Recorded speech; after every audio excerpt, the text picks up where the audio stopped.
guys, so welcome back sa aking channel, Kuya Totoy Vlog. So nandito ako ngayon sa bahay ng dating bahay namin dito sa bukid. Ayan, nanguha kami ng kahoy, kasama ko yung apat na Marias. So nakakuha na kami at ito,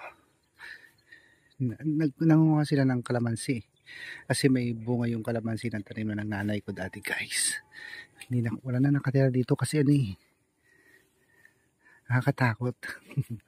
Dito kasi kami tumira dati. Ayaw ko tumira dito mag-isa, malayo kasi. Sa problema dito pag tag-ulan, putik sobra, kaya hindi ako nakatira dito. Ginawa na nilang kulungan ng kambing. Sila yung dalawa, guys, nanguha ng kalamansi. Ang dami kasing bunga, sobra. Tapos yung tanim ng nanay kong santol, ayun, namumulaklak, sobrang dami. Yan, guys, malawak din to yung araw yun. Tahimik lang dito. Ito pala yung guys, yung dating kulungan ng baboy namin. Ayan, pinagawa ko to dati.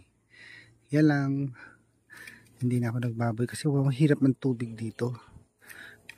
Kailangan mo pang magpunta ng ilog doon sa may ilog para makakuha ka ng tubig. Ayan. Pag tag-ulan naman, walang problema kasi malalim po dito, guys, yung part na to. Kasi mga babayan, yung paligid ng aming dating bahay. Malit lang siya, pero tahimik dito sa lugar na to. Hindi katulad sa barangay, maingay. Ito, guys, yung bahay namin dati, may kuryente to. Ang kuha na ng post kuryente doon, malayo pa. Kaya lang nung nagbagyong Egay, lahat ng wire, lahat ng poste inanod. Kaya wala na tong kuryente. Yan. Ikutin natin sa likod.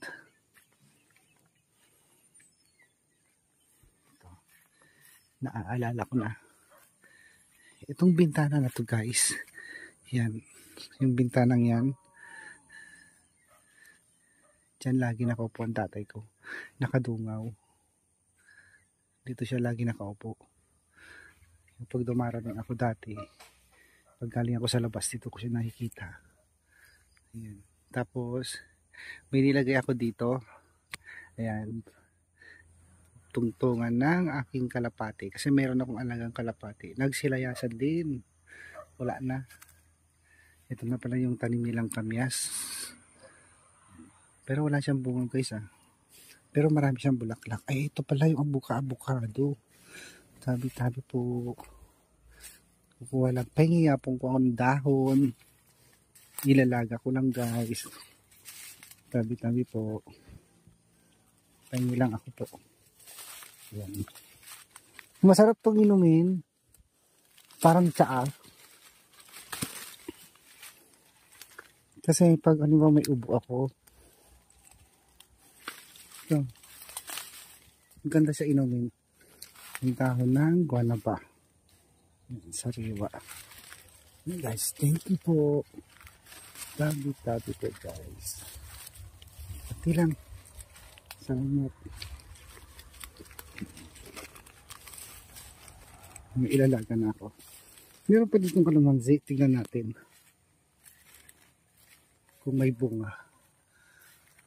Huy, walang bunga. Ito kalamansi din to wala siya bunga, hindi katulad doon sa kabila.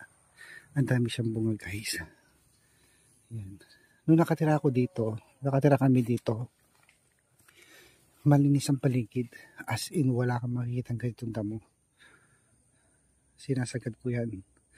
Pero pag problema lang talaga dito, guys, ang putik. Pag araw ng tag-ulan, buwan ng tag-ulan, sobrang putik.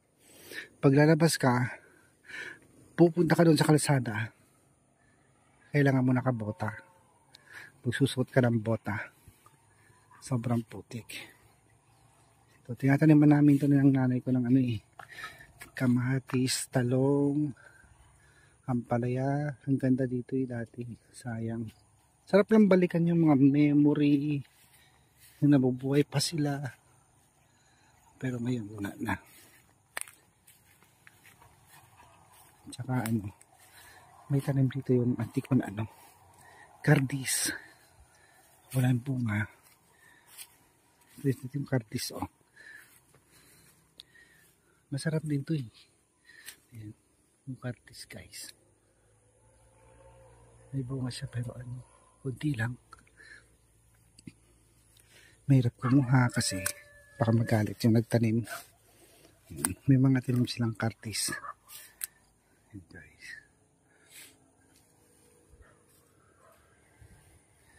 So tara na. Tapos na yung dalawa kumuha ng kalamansi. Hindi ko sukat na akalain na darating ang time lilisanin din namin ang lugar na to. Kasi yung mga kapatid ko may kanya-kanya na rin silang pamilya, kaya ayun guys, walang natira dito sa bahay nila. Anong kadyus? Kardis sa Ilocano. Kardis sa Ilocano. Oo. Hindi ko alam kung ano pang. Masarap nga yan. Yung binabibili sa palengke, ang mahal-mahal yung buto.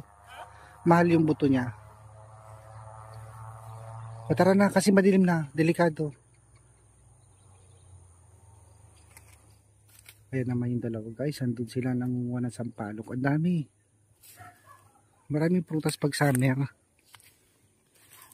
Salamat sa panunod sa aking channel guys. Thank you so much.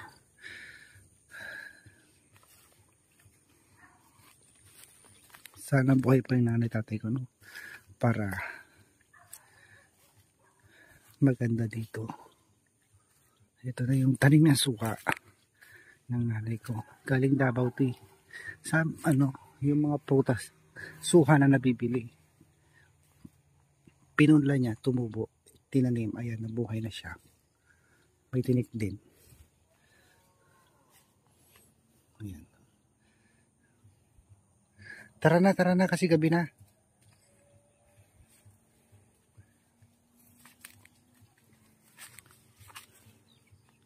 Ayan, dito na yung auntie ko.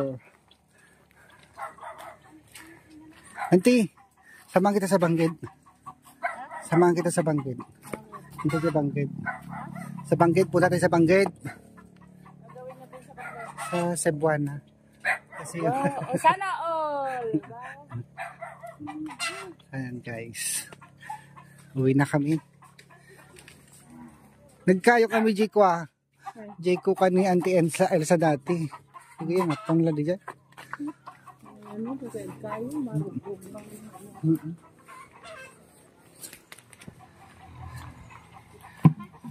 Ayun, ganda May tanim siya mga pinsan ko dito, palaya. Ang palaya, talabasa. Ayan. Matagal pa, maliliit pa kasi sila guys. Yung mga talong. Ito yung bahay ng pinsan ko. Ito guys. Maganda kasi tabing kalsada na siya. Hindi na mahirap, hindi na maputik. Yung mga kamatis din sila dito. Ayan. Tapos yung sitaw, medyo malalaki na. Ito na guys.